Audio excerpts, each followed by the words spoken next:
This is Making Better Decisions. I'm your host, Ryan Sullivan. Decisions are where rubber meets the road for organizations. Each week, we'll be learning from people who are on the front lines of turning raw data into better outcomes for their organizations. This show is sponsored by Canopy Analytic, helping companies make better decisions using data. Hey, everybody. Welcome back to the Making Better Decisions podcast. For the last episode of the year, I wanted to do a short episode to commemorate 2024. So today I'll be answering a couple of listener questions to wrap up the year. What are the most surprising data trends or insights you've observed this year? I think one of the biggest things that I've noticed this year is a large transition in focus from what I would call kind of more traditional data questions towards a heavy focus on generative AI. I think that this is a very exciting new technology. I think that there are numerous use cases for it. But I also think that generative AI is an and versus an or. I think that a lot of the marketing messages that we receive are essentially that it will solve every problem and that thinking isn't necessary anymore.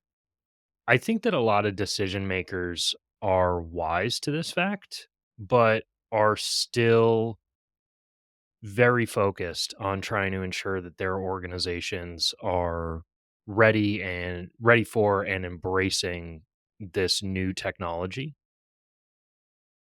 If I distill out what pieces of a data strategy are the most useful for enabling more advanced generative I would have to say that it comes down to old reliable, which is data cleanliness, and also a concept called information architecture.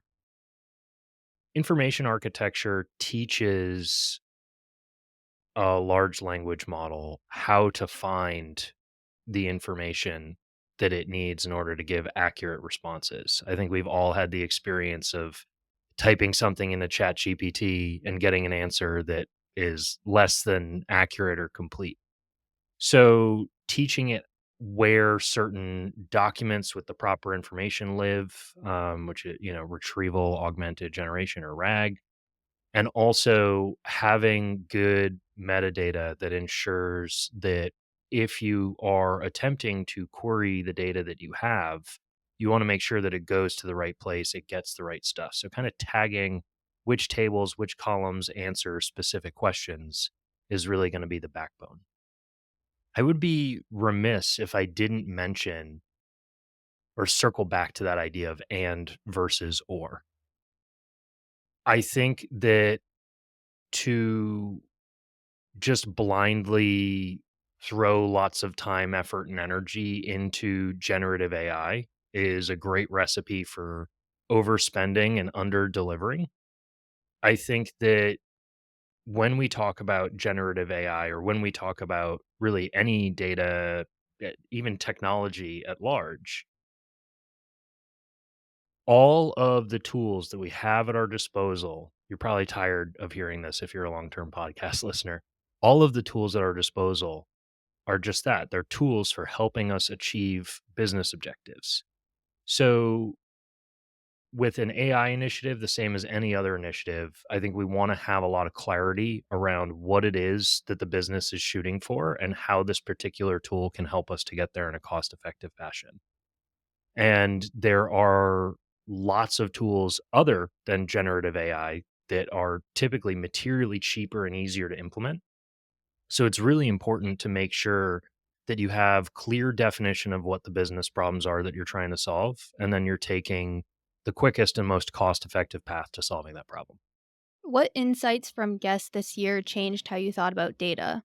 Hosting the podcast has given me the opportunity to have conversations with a lot of other people in the data field, many of whom are much better qualified in terms of education and experience. So it's been a really cool experience getting to talk to some of the smartest people in this field. A lot of the ideas that we've talked about have been ones that I had a general feeling or an inkling about, but when you have the same points made time after time, it really solidifies, and having these conversations gives me the opportunity to really digest some of these ideas that were a little bit nuanced when you're just in the trenches of building infrastructure and reporting and things like that for folks. The biggest example that I found over the course of this year was how much data and analytics is actually a human endeavor. I'll dig a little deeper on that. The name of our podcast kind of indicates where we think the rubber meets the road. It's with decision making, and hopefully that decision is imminently followed by action. Um, but decisions, as of right now, are still made by human beings, and the action of those decisions is either directly taken or indirectly managed by humans. So the entire value proposition of data is executed by humans. So it can be really easy as a technology person to focus a lot on the infrastructure and the code and the visualizations and all of those things. But there are adoption questions, governance questions, bias questions, questions of digestibility, even internal politics, unfortunately. And one of the things that has become crystal clear from talking to people is how, in order for analytics to really make an impact at an organization, it requires the crafting of deep relationships across the organization.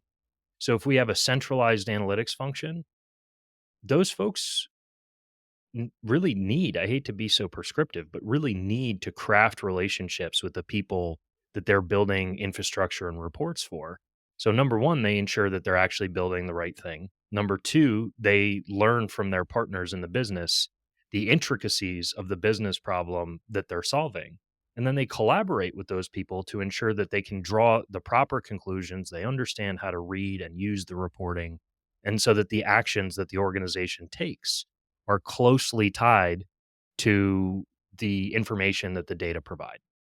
How do you stay informed and inspired in such a fast moving field? I think that staying informed and staying inspired are actually two very separate things, at least for me. Staying informed is pretty straightforward.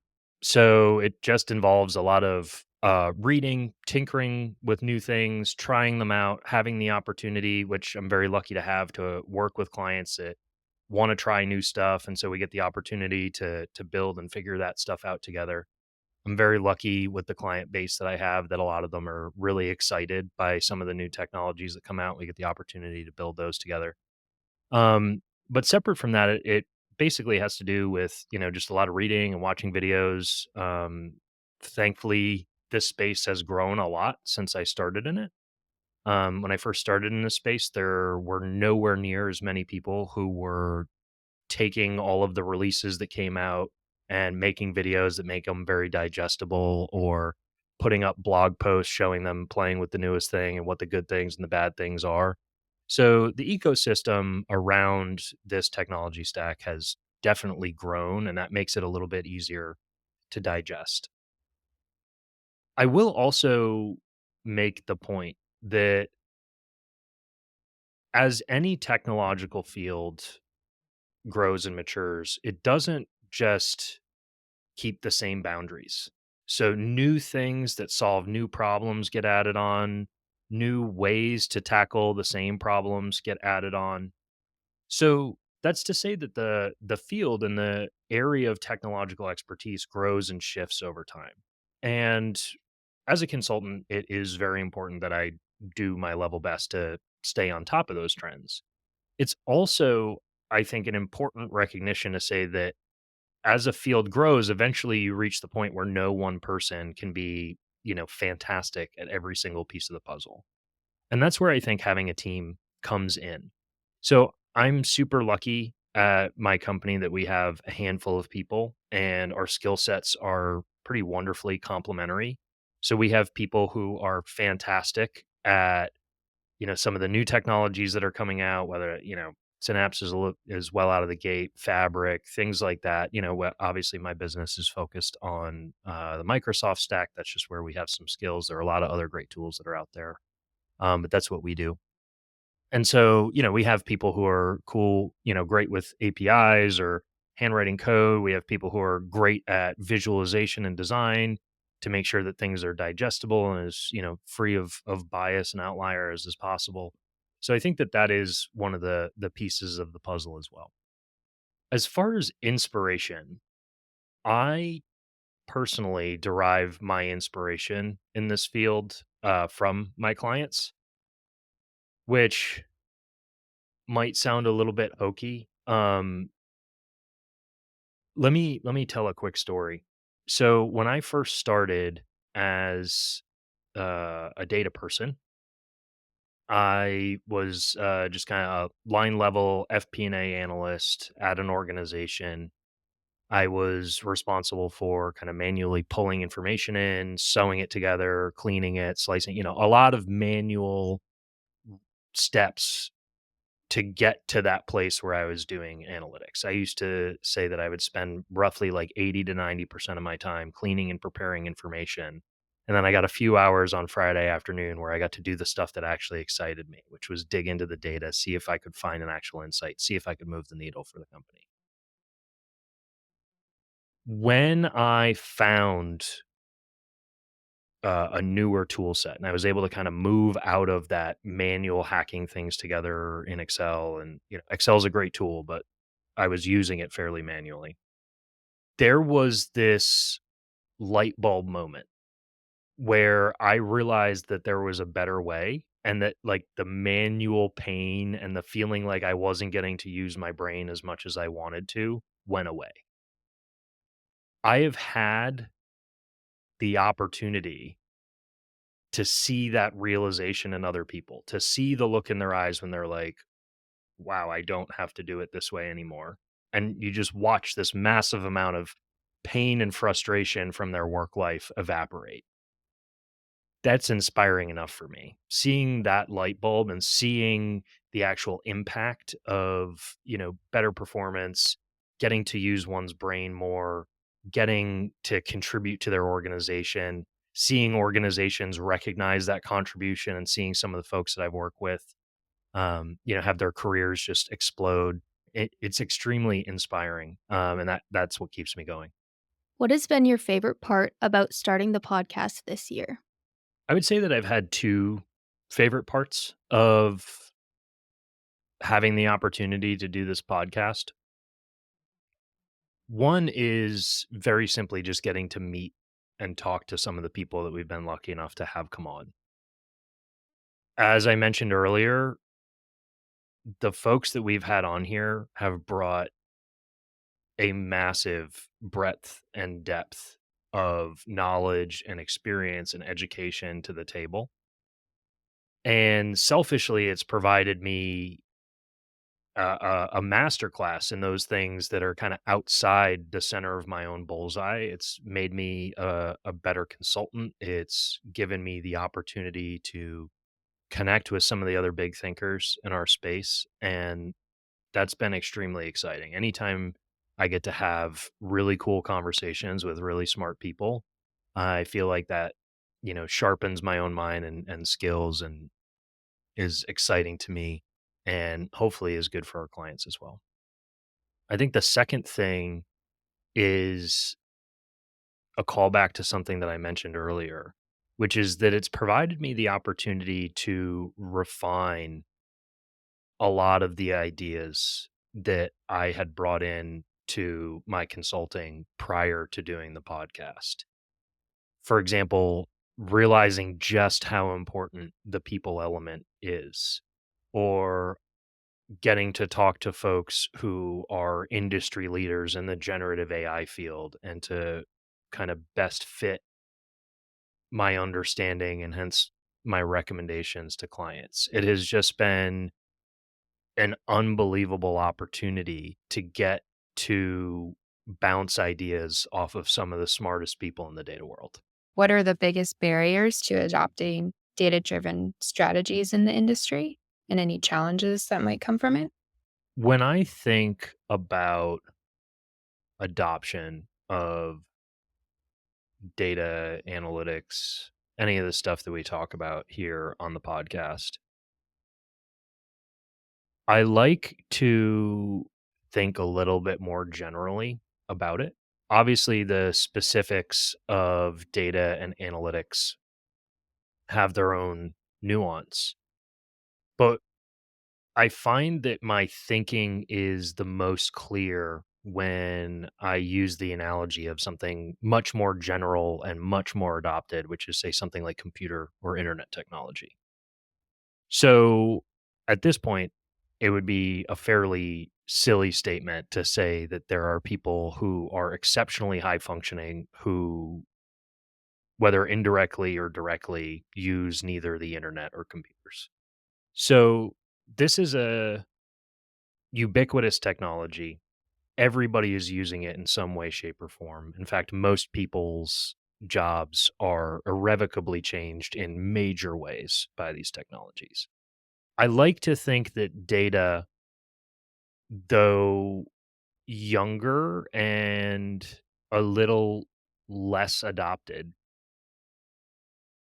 is kind of the same. There's no organization that is doing nothing with data and analytics.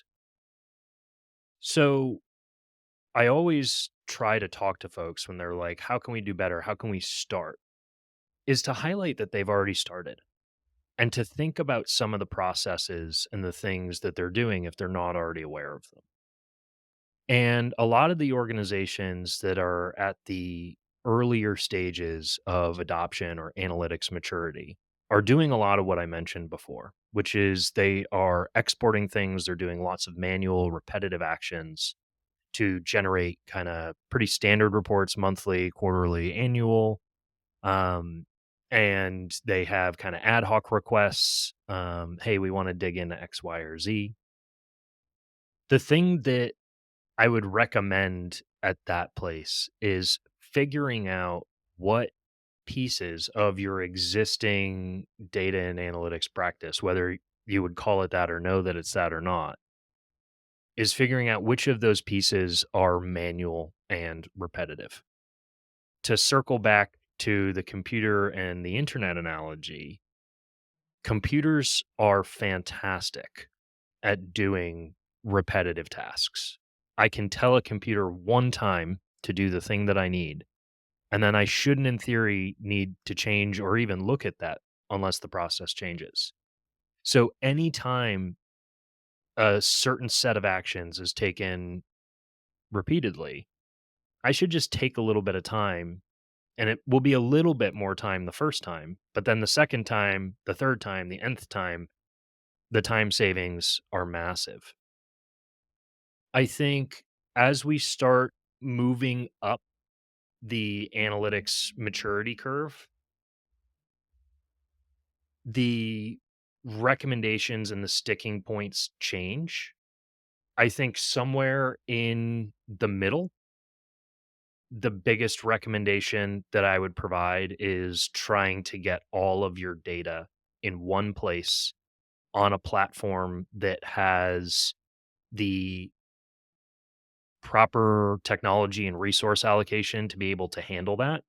So one of the things that we find is, very small businesses, they tend to connect directly into operational data sources, whether that's your CRM or your ERP or your, accounting software, things like that. And that actually is a really, really good bet. It's the quickest and easiest way to get almost live data. You using modern tools like, for example, I'm a Power BI guy. Like I can connect all that information right in Power BI. I can see all that stuff. As the number of consumers, the requirements around latency, all of those things start increasing with the scale of the company, directly accessing operational systems has two major problems. One is that the more load you put on the back end of those operational systems, the slower and less effective the front end, which is typically the part that is used by the business, gets. This is bad. The second thing is that as the number of systems, the size of the systems, the complexity goes up, it becomes harder and harder to get all of them to talk to one another effectively. So that's why I recommend taking the information out of those systems and copying it into what would be called a data lake, right? So we take cups of data from all over the company and we dump them into one place. Now I have all that data there. That way you can build the repeatable infrastructure in one place. Everybody can use it. All of the data talks to one another. When we talk about folks who are larger or at the, higher end of the analytics maturity model, I would say that there are two big things that I would recommend. One is do less, but have it be of higher quality.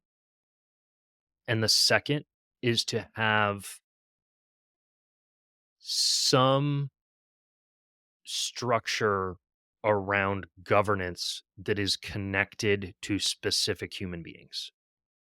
So, what I mean by do less but have it be of higher quality is as organizations scale, the number of relationships in between people grows massively. And it can be really easy to start having 8 reports that attempt to answer similar questions, and folks may or may not know that all of those are out there. There start to become trust issues because 2 people may say, "Oh, well, this is the number that I got," and someone else says, "Well, that's different than the number that I got."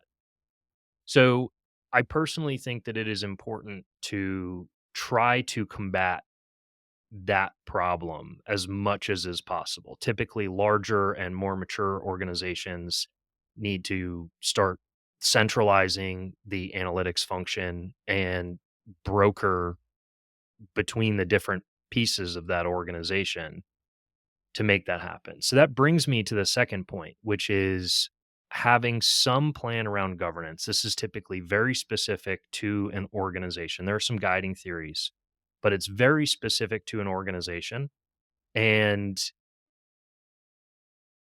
particularly to the organization of that company. So, depending on what they do or sell, depending on how the departments are set up, how centralized their IT data analytics functions are, it starts to become clear that we need to have a network of people that span the organization. So whether you call this like a power user group or center of excellence or any other, one of these terms, I think the important thing is just that we have folks who as a part of their job are responsible for understanding what is out there and cleaning up or improving the things that need to be cleaned up or improved. Otherwise, you end up with this kind of sprawling landscape of things, some of which are out of date or, multiple copies of a given report. And one thing that I think is really important to harp on is it's one thing to develop on your own or hire some consultant like me to generate, here it is, here's our governance policy. Unless we have named positions of accountability, this person is doing this thing, they're watching this area, they're responsible for answering questions on this, they're responsible for checking out new reports, for collaborating with other members and other teams to make sure that we're not duplicating or overlapping on efforts. That document is going to sit, in a virtual cabinet somewhere. And my experience is that it typically doesn't impact the organization that much. So bringing it full circle, it really is about organizing our people to use the tech most effectively. What is something you're hoping to get under the tree this Christmas? I am not a huge um, things person. I like experiences a lot more. Um, so I would say I hope I get some sort of fun experience, preferably with my wife and dog, to go have a good time. That's it for today, everybody. Thank you for listening to another episode of the Making Better Decisions podcast. I want to make sure to thank the listeners. This has been a super fun experience over the course of this year. Thank you guys so much for listening and for being a part of the podcast. If you've liked the stuff that you've heard today and over the course of this year, please make sure to tell a friend, like, subscribe, give us a rating, hopefully a good one. It absolutely helps. See you in 2025. Thanks. That's a wrap for today's episode of Making Better Decisions. For show notes and more, visit makingbetterdecisions.live. A special thank you to our sponsor, Canopy Analytic. Canopy Analytic is a boutique consultancy focused on business intelligence and data engineering. They help companies make better decisions using data. For more information, visit canopyanalytic.com. There's a better way. Let's find it together and make better decisions. Thank you so much for listening. We'll catch you next week. Peace.